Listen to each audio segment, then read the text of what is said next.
আউযু বিল্লাহি মিনাশ শাইতানির রাজিম। বিসমিল্লাহির রহমানির রহিম। আলহামদুলিল্লাহি রাব্বিল আলামিন আর রহমানির রহিম। সাল্লাল্লাহু আলাইহি ওয়াসাল্লাম। রাব্বি ইশরাহলি সাদরি ওয়া ইয়াসসিরলি আমরি ওয়াহলুল উকদাতাম মিন লিসানি ইয়াফকাহু কাওলি। সম্মানিত উপস্থিতি, সবাইকে আসসালামু আলাইকুম ওয়া রাহমাতুল্লাহি ওয়া বারাকাতুহু। মহান আল্লাহর অশেষ কৃপায় আপনাদের সাথে আবার বসার সুযোগ হয়েছে, এই জন্য আল্লাহর দরবারে শুকরিয়া জ্ঞাপন করছি। শুকর আলহামদুলিল্লাহ। তো আজকে আমাদের আলোচনার বিষয় ইসলামে শালীনতা রক্ষার উপায়, পবিত্র কোরআন এবং হাদিসের আলোকে আলোচনা। তো শুরু করছি।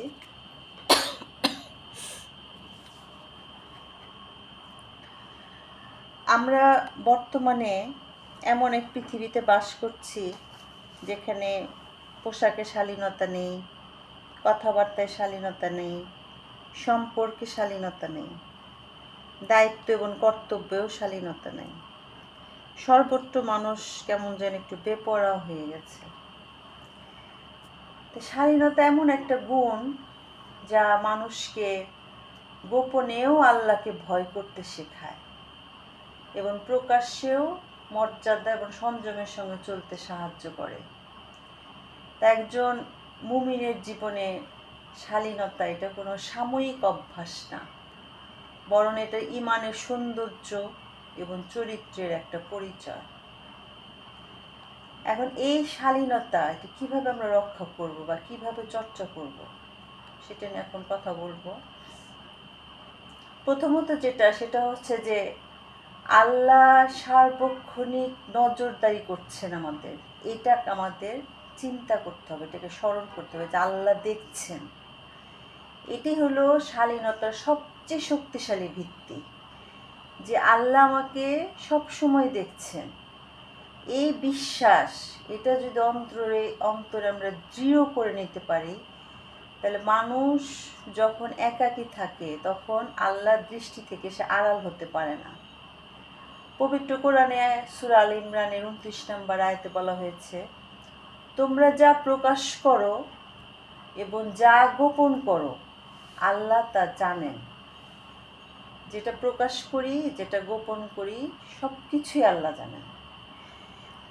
এই আয়াত আসলে অবিশ্বাস করার কোনো অবকাশ কিন্তু বর্তমান যুগে নাই।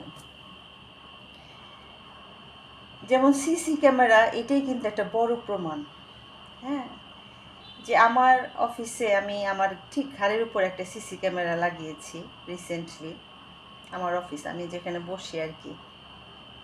তা আমার এখন সারাক্ষণ মনে হয় যে হ্যাঁ হ্যাঁ, সিসি ক্যামেরাতে তো আমার সব কিছু রেকর্ড হচ্ছে, আমাকে দেখা যাচ্ছে। একদিন ভাবলাম যে আমি কিভাবে নামাজ পড়ি সেটা সিসি ক্যামেরায় দেখি। তো তখন আমার মনে হলো যে আমার দুই ঘাড়ে দুই ফেরেশতা তো আছে। হ্যাঁ, এবং মনে হলো আল্লাহর কথা, যে আল্লাহ পাক তো প্রতি মুহূর্ত আমাদের এই কর্মকাণ্ড দেখছেন। শুধু যে বাহ্যিকভাবে দেখছেন সেটা কিন্তু না, আমার মনের ভিতরে কি চলছে সেটাও দেখছেন। আমি যেটা প্রকাশ করছি সেটাও আল্লাহ দেখছেন, মনের ভিতরে যেটা চিন্তা করছি, যেটা ভাবছি সেটাও দেখছেন। তাহলে চিন্তা করেন যে আমরা সর্বক্ষণ আল্লাহ নজরদারির মধ্যে আছি। একটু সিসি ক্যামেরার দিকে তাকালেই কিন্তু একটু বোঝা যায়। হ্যাঁ, একটা ঘরের মধ্যে থাকলে তখন আমরা একটু সচেতন হয়ে যাই, একটু সাবধানে থাকি। তাহলে ওই চিন্তাটা আমার কেন আসে না যে আল্লাহ যে দেখছেন প্রতি মুহূর্ত? তো এই চিন্তাটা যদি আমার মনের ভিতরে আনতে পারি, ইভেন আমার দুই কাঁধে দুই ফেরেশতা আছে, এটাও যদি একটু ভালো মতো চিন্তা করি, দুইটা সিসি ক্যামেরা আমার দুই কাঁধে বসানো আছে, আরেকটা আছে আমার গলার কাছে, আমি প্রতি মুহূর্তে যা যা কথা বলছি সব রেকর্ড হচ্ছে। তাহলে এত কিছু থাকার পরও আমি কিভাবে এত নিশ্চিন্তে থাকি? একজন মুমিনের তো নিশ্চিন্ত থাকার কথা না, যে তাকে সার্বক্ষণিক অবজারভেশনে রাখা হচ্ছে। এটা যখন একটা মুমিন ভাববে তখন তো সে সবসময় সচেতন থাকবে। তাহলে এই শালীনতা রক্ষা করার এর থেকে বড় অস্ত্র আর হতে পারে না। এই অনুভূতিটা যদি আমি আমার মনের ভিতরে আনতে পারি, তাহলেই কিন্তু মানুষ সঠিকভাবে চলবে। যে এই অনুভূতিটা ভিতরে আনা, তখন ওই সব ধরনের গোপন অশ্লীলতা, হারাম দৃষ্টি অন্যায় কাজ থেকে সে তখন বিরত থাকার চেষ্টা করবে। তো এটা গেল প্রথম যে শালীনতা রক্ষা করার যে একটা প্রথম পন্থা, সেটা বললাম। এরপর যেটা সেটা হচ্ছে যে চোখকে হারাম দৃষ্টি থেকে হেফাজত করা। হ্যাঁ, শালীনতার এটা একটা খুবই গুরুত্বপূর্ণ ধাপ, চোখের হেফাজত করা। কারণ সব পাপের সূচনা হয় কিন্তু এই দৃষ্টি থেকে, হারাম দৃষ্টি থেকে। তাই আল্লাহ কিন্তু পবিত্র কোরআনে প্রথমেই কিন্তু পুরুষদেরকে উদ্দেশ্য করে বলেছেন, পরে বলেছেন নারীদের কথা। প্রথমে মুমিন পুরুষদেরকে বলেছেন, সূরা নূরের আয়াত 30-এ, যে মুমিনদেরকে বলুন, পুরুষদের উদ্দেশ্যে বলেছেন যে মুমিনদেরকে বলুন তারা যেন তাদের দৃষ্টি সংযত রাখে এবং নিজেদের লজ্জাস্থান হেফাজত করে, এটাই তাদের জন্য অধিক পবিত্র। এর পরের আয়াতে মুমিন নারীদেরকে নিয়ে কথা বলা হয়েছে, তাদের দৃষ্টি সংযত রাখা এবং কাদের সাথে দেখা দেওয়া যাবে, একটু লম্বা একটা আয়াত আছে। হ্যাঁ, শালীনতা রক্ষার ব্যাপারে। হ্যাঁ, যে রাস্তাঘাটে, কর্মস্থলে, বিভিন্ন জায়গায় একটা নারী কীভাবে নিজেকে হেফাজত করবে, সব কথা সেখানে বলা হয়েছে। তাহলে এই দৃষ্টির হেফাজত এটা খুবই ইম্পর্ট্যান্ট। হ্যাঁ, এই দৃষ্টি থেকেই সমস্ত কিছুর শুরু। হ্যাঁ, যে একটা চোখ দিয়ে দেখলাম বিপরীত লিঙ্গের প্রতি, তখন একটা আকর্ষণ তৈরি হলো। হ্যাঁ, সেখান থেকে একটু ভালো লাগা তৈরি হলো। আস্তে আস্তে কথাবার্তা শুরু হয় মোবাইলে, ইন্টারনেটে। হ্যাঁ, ছবি আদান প্রদান হয়, অশ্লীল ছবি দেখা শুরু হয়। এই যে আস্তে আস্তে ধাপে ধাপে আগাতে থাকে, তখন কি হয় যে ঘরের মানুষকে তখন আর ভালো লাগে না। হ্যাঁ, এবং আজকাল এই বিবাহ বিচ্ছেদ এত বেড়েছে, এর মূল কারণে কিন্তু এই হারাম দৃষ্টি। এই দৃষ্টি থেকেই কিন্তু চোখের জেনা শুরু, তারপরে মনের জেনা শুরু, পরবর্তীতে সেটা চূড়ান্ত জেনায় পরিসমাপ্তি ঘটে। তো ঢাকার 2 সিটি কর্পোরেশনের প্রাপ্ত তথ্য এবং বিবিএস তথ্য অনুযায়ী প্রতি ঘন্টায় এই ঢাকাতেই প্রতি ঘন্টায় একটা বিবাহ বিচ্ছেদ ঘটে বা তালাকের আবেদন জমা পড়ে। তাহলে আমাদের মতো একটা মুসলিম কান্ট্রি, যাই হোক মোটামুটি তো একটু মুসলিম কান্ট্রিতেই যদি অবস্থা হয়, তাহলে পশ্চিমা দেশে কি অবস্থা চলছে আপনারা চিন্তাও করতে পারবেন না। যে কেউ আর আজকাল কিন্তু বিয়ে করতে চায় না, হ্যাঁ, সন্তানও নিতে চায় না, কারণ জীবনটা হয়ে গেছে ভোগের, মানুষ ভোগ বিলাস করতে পছন্দ করে, সব কিছু ইজি হয়ে গেছে। হ্যাঁ, এবং জাপান কিন্তু অলরেডি একটা উচ্চ ঝুঁকিতে আছে, সেখানে বৃদ্ধের সংখ্যা বেড়ে গেছে, তরুণ প্রজন্ম কমে গেছে। তো এই সব কিছুই কিন্তু এই হারাম দৃষ্টির ফলাফল, শালীনতার অভাব। এই শালীনতার অভাব, হারাম দৃষ্টি বিনিময়, এটার অভাবে এই পারিবারিক শান্তি এটা কিন্তু বিলীন হয়ে গেছে।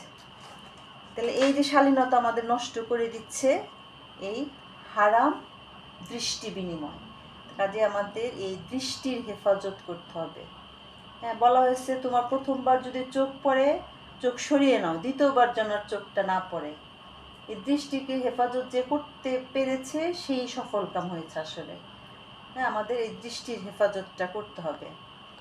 আচ্ছা, এরপরে যেটা সেটা হচ্ছে যে কথাবার্তায় অশ্লীলতা এবং কটু ভাষা পরিহার করা। তো শালীনতা যে শুধু নীরবতা বা পোশাকের বিষয় নয়, কিন্তু মুখের ভাষায়ও কিন্তু চরিত্রের আয়না। হ্যাঁ, মুখের একটা কথা দিয়েও কিন্তু মানুষের স্বভাব চরিত্র বোঝা যায়। যেমন অশ্লীল রসিকতা করা, গালাগালি করা, খারাপ কটু কথা বলা, কাউকে অপমান অপদস্থ করা, অন্যকে হেয় করে কথা বলা, এটা কিন্তু একজন মুমিনের সৌন্দর্য নষ্ট করে।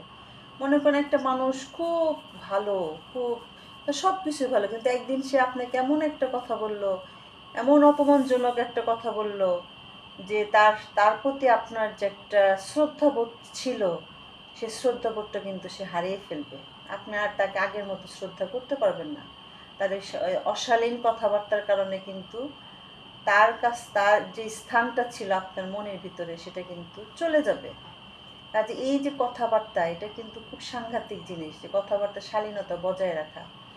এবং রাসূলুল্লাহ সাল্লাল্লাহু আলাইহি সাল্লাম বলেছেন যে ব্যক্তি আল্লাহ এবং শেষ দিনের প্রতি ঈমান রাখে, সে যেন ভালো কথা বলে অথবা নীরব থাকে। এটা সহিহ বুখারীর হাদিস, 6018। হ্যাঁ, যারা আল্লাহকে বিশ্বাস করে, যারা আখেরাতকে বিশ্বাস করে, সে যেন ভালো কথা বলে। আমি যদি ভালো কথা বলতে না পারি, আমি যদি একটা মানুষকে প্রচণ্ড অপছন্দ করতেছি, আমি সহ্যই করতে পারছি না, ঠিক আছে আমি চুপ হয়ে যাই, কথাই না বলি, কারণ এখানে কথা বললেই অপমান হওয়ার সুযোগ আছে। কাজেই এই যে কথা বলার আগে নিজেকে প্রশ্ন করা উচিত যে আমার কি এই কথাটা বলা ঠিক হবে, হ্যাঁ এই কথাটা কি মানে আমি কি একটা ভালো ইতিবাচক উত্তর পাবো, আগে নিজেই নিজের সাথে বোঝাপড়া করে কথা বলা উচিত। হ্যাঁ, কারণ উত্তরটা নেতিবাচক হলে আমার নীরব থাকাটা উত্তম।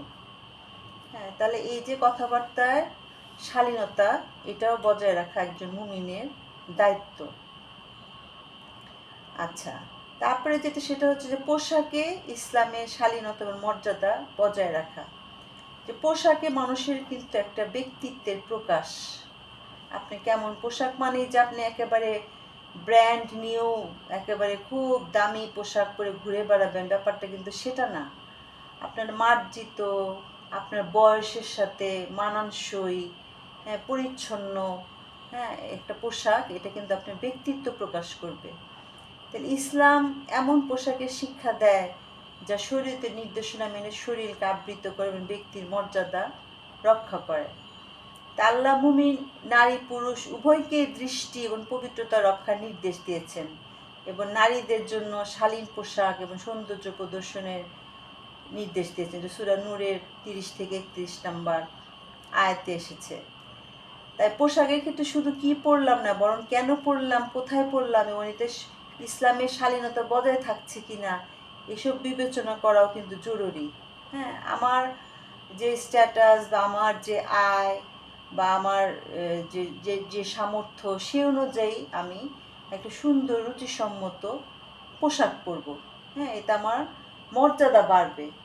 মনে করেন আপনার প্রচুর টাকা পয়সা আছে, আপনি একটা ছিঁড়া জামা কাপড় পরে ঘুরে বেড়াচ্ছেন, এটা কিন্তু শালীনতা হলো না।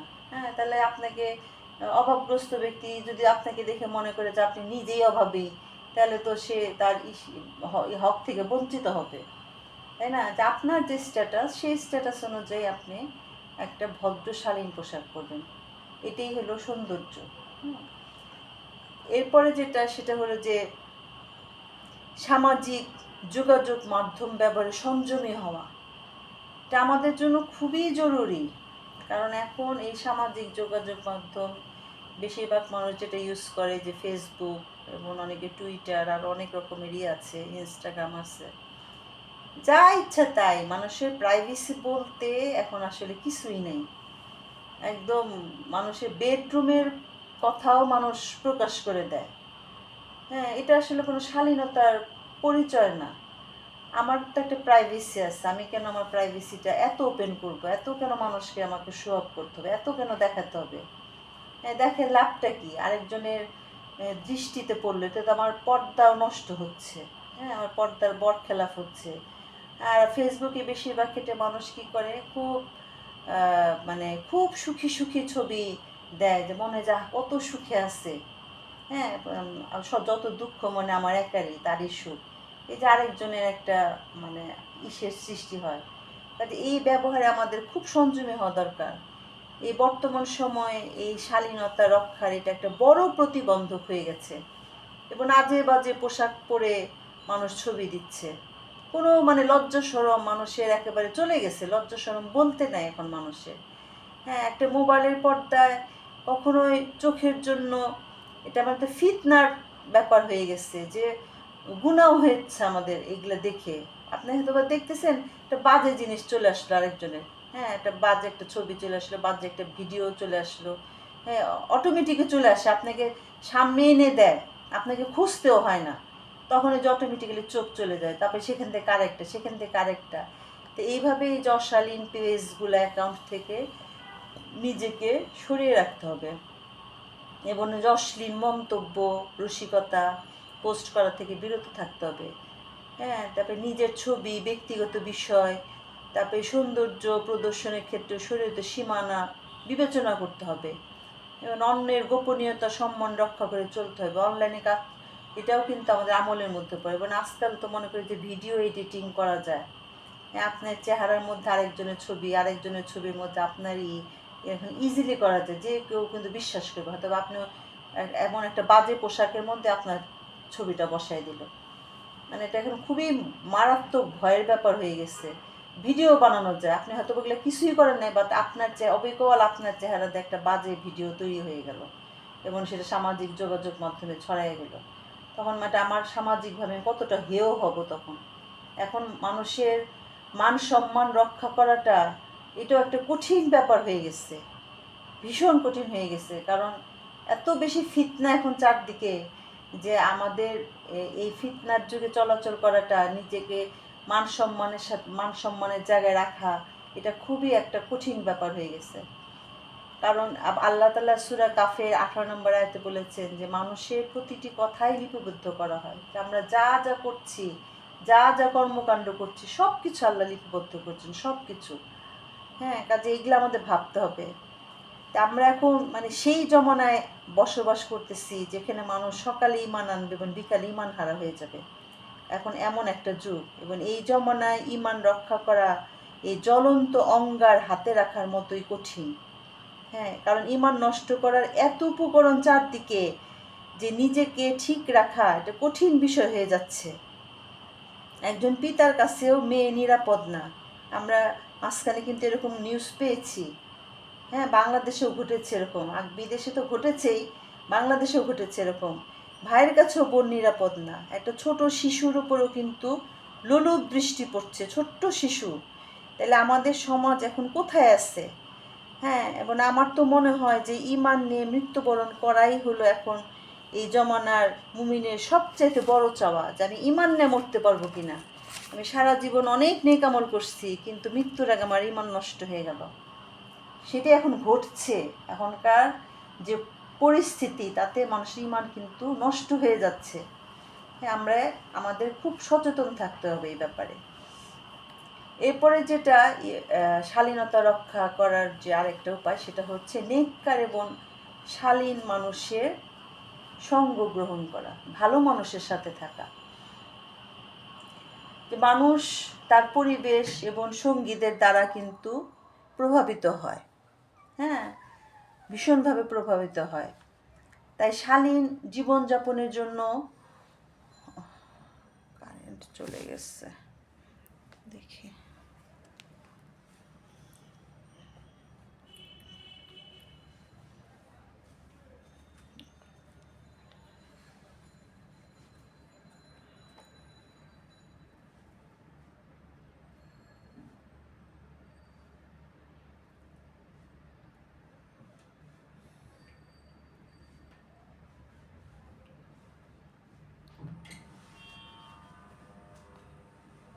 কারেন্ট আসছে,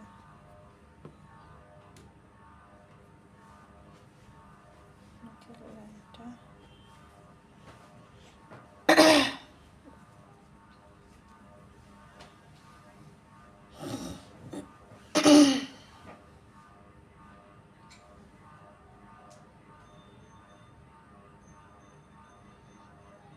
সরি আপা, কারেন্ট চলে গিয়েছিল, আমি আবার মোবাইল থেকে ঢুকলাম। আপা কারেন্ট চলে গিয়েছিল, মোবাইল থেকে আবার ঢুকলাম। আপা শুনতে পাচ্ছেন আমার কথা? আপা কথা কি শোনা যাচ্ছে? আচ্ছা আচ্ছা, হ্যাঁ হ্যাঁ, কারেন্ট চলে গেছিল, মোবাইল ডাটাগুলো। আচ্ছা, যে নেককার এবং ভালো মানুষের সঙ্গ থাকা। হ্যাঁ, যে ভালো মানুষের স্বভাব, ভালো মানুষের দ্বারা কিন্তু মানুষের একটা প্রভাব পড়ে। সেজন্য নেককার এবং আল্লাহভীরু মানুষের সঙ্গ কিন্তু খুবই গুরুত্বপূর্ণ। হ্যাঁ, এবং রাসূলুল্লাহ সাল্লাল্লাহু আলাইহি সাল্লাম বলেছেন যে উত্তম ও মন্দ সঙ্গীর উদাহরণ দিয়েছেন আতর বিক্রেতা ও কামারের হাপড়ের সঙ্গে। যে ভালো সঙ্গীর কাছ থেকে উপকার এবং সুগন্ধ দুইটাই পাওয়া যায়, আর খারাপ সঙ্গীর কারণে ক্ষতি এবং দুর্গন্ধের প্রভাব পড়তে পারে। এটা সহিহ মুসলিমের হাদিস নাম্বার 2628। তাই এমন বন্ধু বেছে নিতে হবে যাদের সঙ্গে থাকলে নামাজ, পর্দা, পবিত্রতা, ভালো কাজ, আল্লাহর স্মরণ বাড়ে। হ্যাঁ, গুনাহ না। তো এখনকার জমানে আসলে এরকম মানুষ পাওয়া একটু কঠিনই। হ্যাঁ, যে ভালো মানুষের কিন্তু অভাব। এমন কাউকে পাওয়া যায় না যে যাকে দেখলে অন্তর থেকে শ্রদ্ধা আসে, যে কারো একদিকে আছে তো অন্যদিক শূন্য। তাই সবচেয়ে ভালো সঙ্গী হলো আসলে আল কোরআন এবং হাদিস। ভালো মানুষ না পেলে আমি কোরআন পড়বো। হ্যাঁ, কোরআন পড়বো, তো কোরআন পড়লে মনে হবে যে আমি আল্লাহর সাথে কথা বলছি। হাদিস পড়লে মনে হবে যে রাসূলুল্লাহ সাল্লাল্লাহু আলাইহি সাল্লামের কথা শুনছি। তো এইভাবে যদি নিজেকে ঠিক রাখা যায়, আমাদের এখন নিজেকে ঠিক রাখা, কারণ চারপাশের পরিবেশটা খুবই বিপরীত। এত বিপরীত পরিবেশ যে নিজেকে বললাম না ঠিক রাখাটা খুব কঠিন ব্যাপার। আমাদের প্রতি মুহূর্ত এটাও কিন্তু এক ধরনের জিহাদ। এই যে নিজের সাথে যুদ্ধ করা, স্রোতের বিপরীতে চলা, এটাও কিন্তু জিহাদ। জিহাদ মানেই কিন্তু চেষ্টা করা। আমি আমাকে নিজেরকে ঠিক রাখার জন্য, নিজের ইমানটাকে রক্ষা করার জন্য যে প্রতিনিয়ত আমাকে যে যুদ্ধ করতে হবে, প্রতিনিয়ত যে কষ্ট করতে হবে, এটাও কিন্তু এক ধরনের জিহাদ। তো এরপরে যেটা বলবো সেটা হচ্ছে যে অশ্লীল বিনোদন এবং পরিবেশ থেকে নিজেকে দূরে রাখতে হবে। এবং যে পরিবেশে অশ্লীলতা স্বাভাবিক হয়ে যায়, সেখানে দীর্ঘদিন থাকলে অন্তর আস্তে ধীরে ধীরে গুনাহকে তখন স্বাভাবিক মনে হয়।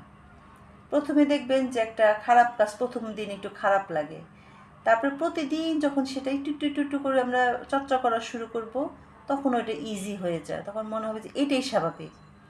হ্যাঁ, সেজন্য অশ্লীলতা যাবতীয়, আর কোরআনে আল্লাহ তাআলা বলছেন তুমি দূরে থাকো, অশ্লীলতার ধারের কাছেও যেও না। করা তো দূরের কথায়, ধারের কাছেও যেও না, এখান থেকে তুমি দূরে থাকো, ওই স্থান ত্যাগ করো, ওই স্থানেই থাকা যাবে না।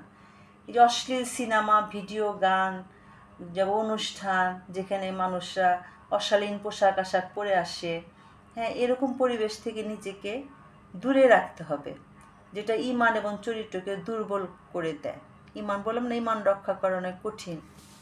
যে আমার একটা খালা আমেরিকায় থাকে, সে একদিন কথা চলে বলছিল, আমি বলছিলাম আপনার তো জান্নাতে থাকেন, আমেরিকা তো দুনিয়ার জান্নাত।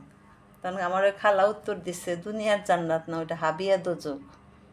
হ্যাঁ, বললো যে এখানে এত বেশি অশ্লীলতা চর্চা সেখানে, যে সেখানে আসলে একজন ভালো মানুষ নিজেকে ঠিক রাখাটা খুব কঠিন, খুবই কঠিন। তা আমাদের এই অশ্লীল পরিবেশ থেকে নিজেকে দূরে সরে রাখতে হবে।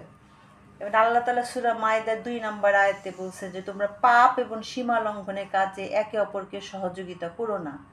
যেখানে পাপ কাজ, যেখানে সীমা লঙ্ঘন, সেখানে আমরা কোনো সহযোগিতা করব না। তো শুধু নিজে অশ্লীলতা থেকে বেঁচে থাকাই যথেষ্ট নয়, বরং এমন কন্টেন্ট তৈরি করা, প্রচার করা, ছড়িয়ে দেওয়ার কাছ থেকেও বিরত থাকতে হবে। যে হ্যাঁ, আমি একাই দূরে সরে থাকবো। যেমন যারা অশ্লীল ভিডিও বানায়, অশ্লীল জিনিস তৈরি করে ছেড়ে দেয়, হ্যাঁ, হাত এলে কেন ছাড়ে? যেন তারা এই সমস্ত জিনিস দেখে তারা বিপথে চলে যায়, তাহলে তাদের ইন্টেনশনটা খারাপ। সে নিজে দেখবে না, বাট সে সমাজটাকে দুর্গন্ধযুক্ত করে দেবে। যারা এই সমস্ত কাজ করতেছে তারাও কিন্তু একটা খারাপ কাজ করছে, এটা সমাজে অশালীনতা একদম ছড়িয়ে দিচ্ছে, সর্বস্তরে অশালীনতা ছড়িয়ে দিচ্ছে। আচ্ছা, এরপরে যেটা বলবো সেটা হচ্ছে যে প্রতিদিন নিজের কাজের হিসাব নেওয়া। শালীন জীবন গড়ে তুলতে হলে আত্মসমালোচনাটা খুবই জরুরি। নিজের সমালোচনা নিজে করতে হবে, যে আমি নিজে কি, হ্যাঁ, এটা আমাকে নিজেকে প্রশ্ন করতে হবে। যে দেখবেন আমরা সারাক্ষণ কিন্তু পরচর্চায় ব্যস্ত থাকি এবং বেশি আঙ্গুল তুলি যারা ইসলাম লেবাসধারী মানুষ তাদের দিকে, বলি যে বাইরে তো খুব সুফি ফেরেস্তা আর ভিতরে একটা শয়তানের ডিব্বা, তাই না? এবং অনেকে নিশ্চয়ই এই মুহূর্তে অনেকের চেহারা ভেসে উঠছে, আমার মনের স্ক্রিনে কিন্তু অলরেডি এরকম চলে আসছে। তা আমার কথা হলো যে যার যার আমল নিয়ে সে কবরে যাবে, হিসাবের জায়গা তো একটা আছে, এবং প্রতিটা জিনিস পুঙ্খানুপুঙ্খরূপে আল্লাহ তাআলা বিচার করবেন। যে স্বর্ণ ওজন করার জন্য যেমন একটা মেশিন আছে নিক্তি, খুব হালকা জিনিস ওজনে চলে আসে, খুবই হালকা জিনিস। তো এরকম আমাদের খুব হালকা আমলও, চাই সেটা নেক আমল হোক চাই বদ আমল হোক, সেটাও কিন্তু হিসাবে চলে আসবে। কাজে সাবধান থাকতে হবে, খুবই সাবধান থাকতে হবে, বেশি সচেতন থাকতে হবে। যে আমরা সবচেয়ে বেশি সচেতন থাকতে হবে যে অন্যের হক আদায়ের ব্যাপারে। আপনি কারো হক নষ্ট করছেন না তো? যে বললাম সমালোচনাগুলি কি আসবে? যেমন নামাজ রুটিন মাফিক যারা নামাজ পড়ে তারা একটু কম হোক, ভালো হোক, মন্দ হোক, সে পড়ে, হ্যাঁ, বা রমজান মাসে রোজা রাখা সেটাও রাখে, জাকাত যারা দিচ্ছে তারাও দেয়। সমস্যাটা কিন্তু হয় বেশি কিসে জানেন? এই যে মানুষের সাথে ডিলিংসগুলার ব্যাপারে। যে সবচেয়ে বেশি সচেতন থাকতে হবে যে অন্যের হক আদায়ের ব্যাপারে। আপনি একটু সারাদিন শেষে চিন্তা করবেন যে আপনি কারো হক নষ্ট করছেন না তো, কারো অধিকার হরণ করছেন না তো, কারো ওপর জুলুম করছেন না তো। কারণ জুলুম কিন্তু অনেক রকম হতে পারে, যেমন মানসিক জুলুম, শারীরিক জুলুম, আর্থিক জুলুম, সামাজিক জুলুম। এবং এই জুলুমের শাস্তি এত ভয়াবহ যে আপনি কল্পনাও করতে পারবেন না।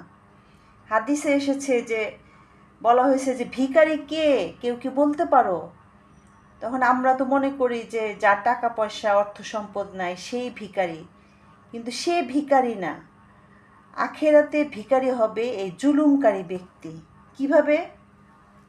যে একজন জুলুমকারী ব্যক্তি যার উপর জুলুম করছে, প্রথমত জুলুমকারী ব্যক্তির যত নেক আমল আছে সেগুলা, যেমন সে নামাজ পড়তো, রোজা রাখতো, হজ করতো, জাকাত দিত, দান সৎকা করতো, এই ভালো আমলগুলা যার উপর জুলুম করা হচ্ছে তার আমল নামায় গিয়ে যোগ হবে।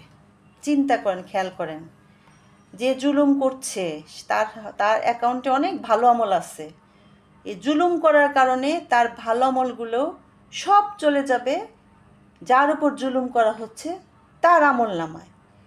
এইভাবে করতে করতে যখন জুলুমকারীর ব্যক্তি নেক আমলগুলো শূন্য হয়ে যাবে, আর নেক আমল নাই, আর কি নিবে? তখন কি হবে?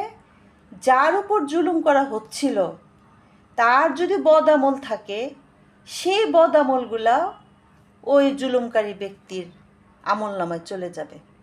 চিন্তা করেন, তখন আল্লাহ তাআলা কি করবেন? তাকে সোজা জাহান্নামে পাঠিয়ে দেবেন। তাহলে সেই হবে প্রকৃত ভিখারি। সে এত আমল নিয়ে গেল, আখেরাতে সে শূন্য ভিখারি হয়ে গেছে, সে ফকির হয়ে গেছে, তার সমস্ত নেক আমল চলে গেছে জুলুমকারী ব্যক্তির যার উপর জুলুম করা হয়েছে তার উপরে। তো কি ভয়াবহ, তো চিন্তা করতে পারেন। তার আমরা যেন খুব সাবধান থাকি যে আমার কোনো কর্মের কারণ কারো মনোকষ্টের কারণ হচ্ছে কিনা। আমি যদি কারো মনে কষ্ট দিই সেটাও আমি জুলুম করলাম। আমি একজন মনের উপরে জোর করে একটা জিনিস চাপিয়ে দিলাম, এটাও আমি জুলুম করলাম। কাজে আমি যেন কারো মনোকষ্টের কারণ না হই, সেটা জুলুমের পর্যায়ে চলে যাবে। যার যার পাওনা তাকে বুঝিয়ে দিব। বলা হয়েছে যে তোমরা সেই দিনকে ভয় করো যেদিন কারো মানে দেনা পাওনা আগেই তোমরা চুকিয়ে ফেলো, সেই দিন আসার আগেই, অর্থাৎ আখেরাতের দিন আসার আগেই যার যার দেনা পাওনা তাকে বুঝিয়ে দাও। কাজে আপনি আপনার প্রিয়জনকে সাপোজ একটা উপহার দিয়েছেন, অ্যান্ড এই উপহারটা যখন দিলেন তখন তো সেটা তার হয়ে গেল, তাই না? অ্যান্ড আপনার তখন আর থাকলো না। আপনি যদি কাউকে লোন দেন সেটা অন্য জিনিস, ধার দেন সেটা অন্য জিনিস, বাট কাউকে যদি আপনি কিছু উপহার দেন সেটা কিন্তু তারই হয়ে গেল, যাকে দিলেন সেটা কিন্তু আর আমার, তাই না? অ্যান্ড পরবর্তীতে আপনি যদি বলেন ওইটা আমার টাকায় কেনা, কাজে ওইটা আমার, আপনি কি করলেন? তার উপর জুলুম করলেন। আপনি এটা বলতে পারেন না যে আমি টাকা দিয়ে দিচ্ছি, ওটা আমার জিনিস, দিয়ে দাও, এটা আপনি বলতে পারেন না, কারণ আপনি এটা তাকে গিফট করে দিচ্ছেন। সেটা যেমনই হোক, যাই হোক না কেন, টাকা হোক, জিনিস হোক, বাড়ি হোক, গাড়ি হোক, যাই হোক না কেন, আপনি একজনকে দিয়েছেন, সেটা তার, আপনি সেটা ফেরত নিতে পারবেন না। সেটা আপনি ফেরত নেন, আপনি তার উপরে জুলুম করলেন। আপনি কাউকে হাত খরচার জন্য প্রতি মাসে টাকা দিলেন, যখন সে টাকা দিয়ে একটু একটু করে জমিয়ে জমিয়ে সে একটা জমি কিনলো, আপনি পরবর্তীতে বড়াই করে বললেন যে আমার টাকাতে জমি কিনছে, আপনি তার উপর জুলুম করলেন। কারণ আপনি যখন তাকে টাকাটা দিচ্ছেন সে টাকাটা তার হয়ে গেছে, এরপর সে টাকাটা খেয়েছে নাকি জমিয়েছে সেটা একান্তই তার ব্যক্তিগত ব্যাপার। হ্যাঁ, তারপর আমি যদি বলি যে না ওটা আমার জিনিস, ফেরত দাও, এটা আপনি বলতে পারেন না, এটা আপনি জুলুম করলেন। তা আপনি বাসার মজার কিছু খাবার আনলেন, একজন দেখলো, ঘ্রাণ নিল, তার আত্মা খেতে চাইলো, আপনি তাকে না দিয়ে একাই সব খেলেন, আপনি জুলুম করলেন। এরকম ভুরে ভুরে উদাহরণ আছে, এগুলো না আমরা চিন্তাও করি না। যে আমার আমার আব্বাকে আমি যেটা দেখেছি, আমি ছোটোবেলা থেকেই আব্বা সকালে খেতে বসার সময় সবার আগে আমাদের বাসার বুয়া যে তাকে দিত আগে। আমরা তখন বলতাম যে ও তো খাবে পরে, খা। আব্বা বলতো খাক, ও তো এতক্ষণ এটা নাড়াচাড়া করছে, ওর আত্মাটা এখানে পড়ে আছে, ওখানে নাচছে, নাড়াচাড়া করছে, ও দেখছে। ওকে ওর মুখে না দিয়ে আমি কিভাবে খাই এই জিনিস? আমি ছোটোবেলা থেকে আব্বাকে এটা দেখে আসছি। আব্বা নিজে কোনো দিন কোনো খাবার নিজে আগে খায় নাই, আগে বাসার যে কাজের বুয়া তাকে আগে দিচ্ছে যে তুমি খাও, তুমি খাওয়ার পরে তারপর আমি খাবো। আর সারা জীবন তো মেহমান নিয়েই খেয়েছেন। তো এই যে আমরা এসব নিয়ে একদমই ভাবি না যে জুলুম কত রকমের হতে পারে, এগুলো নিয়ে আমাদের ভাবতে হবে। কারণ নামাজ, রোজা, হজ, জাকাত এগুলা ব্যাপারে আমরা খুব সচেতন, বাট এই যে মানুষের হক নষ্ট করা, এগুলো নিয়ে আমরা প্রশ্ন তুলি না। কাজে প্রতিদিন রাতে আমরা নিজেকে প্রশ্ন করব যে আমি সারাদিন কি করলাম, আমার দ্বারা কয়টা মানুষ আহত হলো, কয়টা মানুষ মনোকষ্ট পেল, আমি কয়টা বাক্য খরচ করলাম, আমার কথায় কারো কোনো অসুবিধা হলো না। এগুলাও কিন্তু শালীনতার মধ্যে পড়ে। এবং আল্লাহ তাআলা বলেছেন, হে মুমিনগণ, তোমরা আল্লাহকে ভয় করো এবং প্রত্যেক ব্যক্তি যেন দেখে সে আগামীকালের জন্য কি পাঠিয়েছে। এটা সূরা হাশরের 18 নম্বর আয়াতে। তাই এই আত্মজিজ্ঞাসা মানুষকে নিজের ভুল শনাক্ত করে তওবা এবং সংশোধনের সুযোগ দেয়। তখন আমি নিজেকে এভাবেই করব, তখন আল্লাহর কাছে আমি ক্ষমা চাবো, আল্লাহ আমি তো কাজটা খারাপ কাজ করছি, আমি আমার গুনার জন্য তোমার কাছে মাপ চাইছি, তুমি আমাকে ক্ষমা করে দাও। এই যে আমার নিজেকে পরিশুদ্ধি করা, আত্মশুদ্ধি করা, এই চেষ্টাটা করতে হবে, তাহলে আমাদের শালীনতাটা বজায় থাকবে। এরপরে যেটা যে হালাল হারাম মেনে চলা, যেমন রিজিক, খাদ্য উপার্জন, জীবনযাপনের ক্ষেত্রে শালীনতা এবং ভারসাম্য থাকা খুবই জরুরি। যে হারাম উপার্জন করে বাহ্যিকভাবে যতই ভদ্রতা প্রদর্শন করা হোক, সেটা কিন্তু প্রকৃত পবিত্রতা না। হারাম উপার্জন কিন্তু অনেক রকম, যেমন অন্যের জিনিস নিজের করে নেওয়া, এক কথায় অন্যের সম্পদ ভোগ করা হারাম।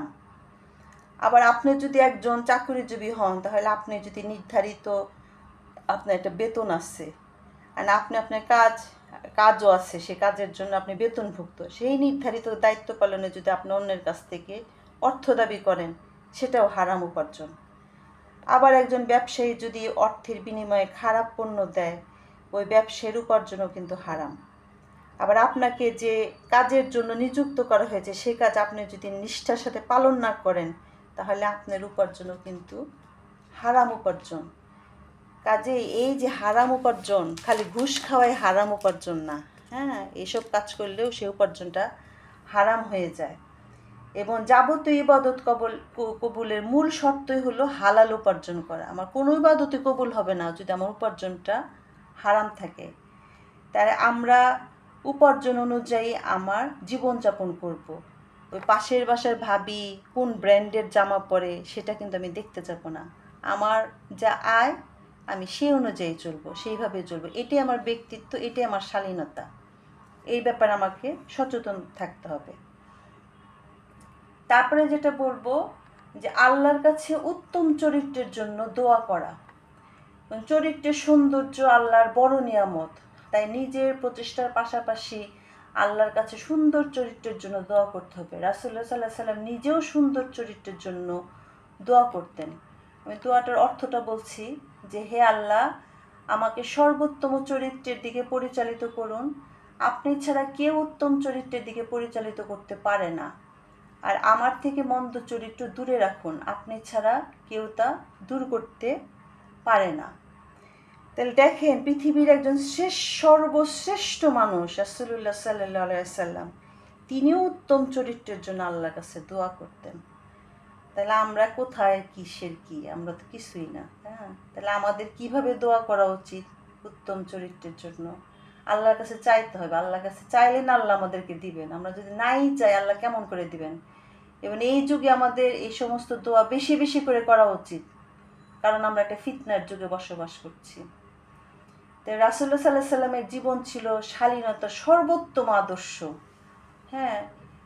আবু সাইদ খুদরি রাদিয়াল্লাহু আনহু বলেছেন, রাসূলুল্লাহ সাল্লাল্লাহু আলাইহি ওয়াসাল্লাম পর্দানসীন কুমারী নারীর চেয়েও অধিক লজ্জাশীল ছিলেন। এটা সহি মুসলিম হাদিস 2320। খুবই লজ্জাশীল ছিলেন উনি, খুবই লজ্জা পেতেন। একজন পর্দানসীন কুমারী নারী তার থেকেও লজ্জাশীল ছিলেন। কেমন ছিলেন আমাদের রাসূল, চিন্তা করেন। উনি ওনার চরিত্রের ব্যাপারে কতটা সচেতন ছিলেন। তা আমাদেরকে এরকম সচেতন হতে হবে।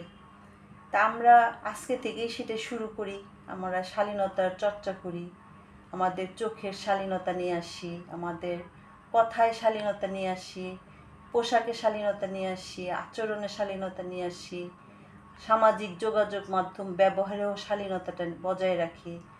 সর্বোপরি অন্তরে সবসময় আল্লাহর ভয়টা আমাদের রাখতে হবে। আমাদের ভাবতে হবে আমার প্রতিটা কর্মকাণ্ড আল্লাহ তাআলা দেখছেন।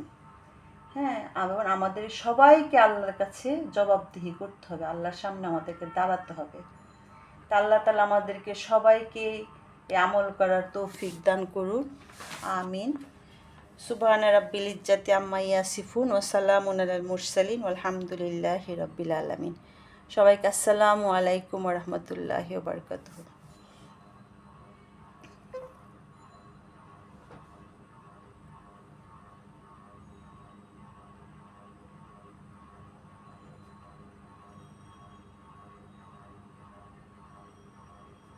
নাজমা আপা কি আছেন?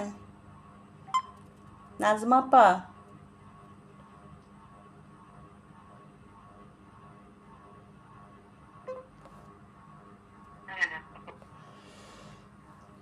মাঝে মাঝে আনমিউট হওয়া যায়।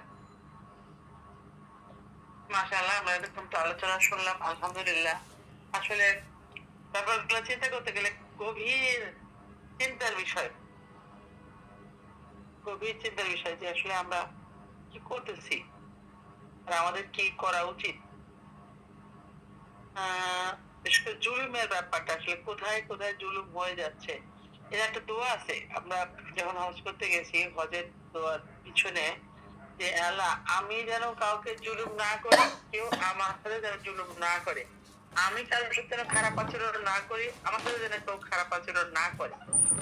এরকম অবশ্যই দোয়া আছে, আমাদের আসলে এই দোয়াগুলো পড়া উচিত।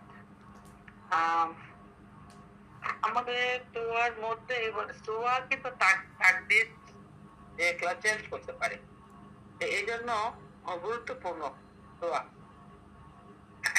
আর আমার যেটা ইদানিং মনে হয় যে সন্তানদের জন্য বেশি বেশি করে দোয়া করা উচিত, কারণ সন্তান কিন্তু আমাদের সাদকায়ে জারিয়া। তিনটা জিনিস আমরা মারা গেলে সাদকায়ে জারিয়া, সেটা হলো নেক আমল, আর ভালো জায়গায় দান করার, যেটা আমি করেছি, আর হলো নেক সন্তান। এই জন্য আমরা সবসময় দোয়া করব আমরা যেন কাউকে অত্যাচার না করি, আমাদের উপর কেউ অত্যাচার না করে, আমরা কারোর সাথে যেন খারাপ আচরণ না করি, আমার সাথে যেন কেউ খারাপ আচরণ না করে। মানে আমি কাউকে কারোর প্রতি জুলুম না করি, আমার প্রতিও যেন কেউ জুলুম না করে। এরকম আমাদের বেশি বেশি করে দোয়া চাইতে হবে আল্লাহর কাছে। আর সন্তানের জন্য দোয়া করতে হবে যে হে আল্লাহ, আপনি যে সব সন্তান আমাকে দান করেছেন তা আপনার পক্ষ থেকে শ্রেষ্ঠ নিয়ামত এবং আমানত। এ দয়াময় আমার সন্তানদেরকে আপনি শয়তানের প্ররোচনা এবং দুনিয়ার সব মন্দ কাজকে হেফাজত করুন। হে আল্লাহ, আমার সন্তানদের আপনি আদর্শ নেককার মানুষ হিসেবে গড়ে তোলার তৌফিক দিন। তাদের হৃদয়ে আপনার এবং আপনার রাসূল সাল্লাল্লাহু আলাইহি ওয়াসাল্লামের প্রতি ভালোবাসা ঢেলে দিন। তাদেরকে বড়দের প্রতি শ্রদ্ধাশীল ও ছোটদের প্রতি দয়ালু করুন।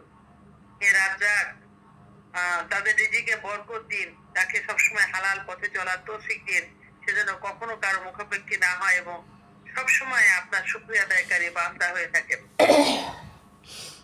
হ্যাঁ, আমরা আরো বলবো, হে আল্লাহ, আমার সন্তানদেরকে আমাদের জন্য পরকালের জন্য উত্তম আমল এবং দুনিয়াতে আমার চোখের শীতলতা বানিয়ে দিন। এই জন্য আমাদের ভালো করে বেশি বেশি করে আল্লাহর কাছে দোয়া করতে হবে।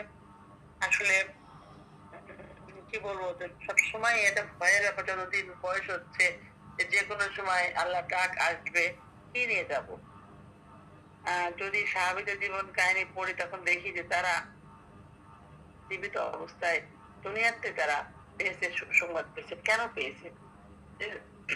তাদের যে কাজ, আমাদের তো নেই। এই জন্য আমাদের একটা জিনিস আত্মসমালোচনা করতে হবে রাতে ঘুমানোর আগে, যে আজকে সারাদিন আমি কারোর সাথে কোনো খারাপ আচরণ করেছি কিনা, কেউ আমার সাথে খারাপ আচরণ করেছে কিনা।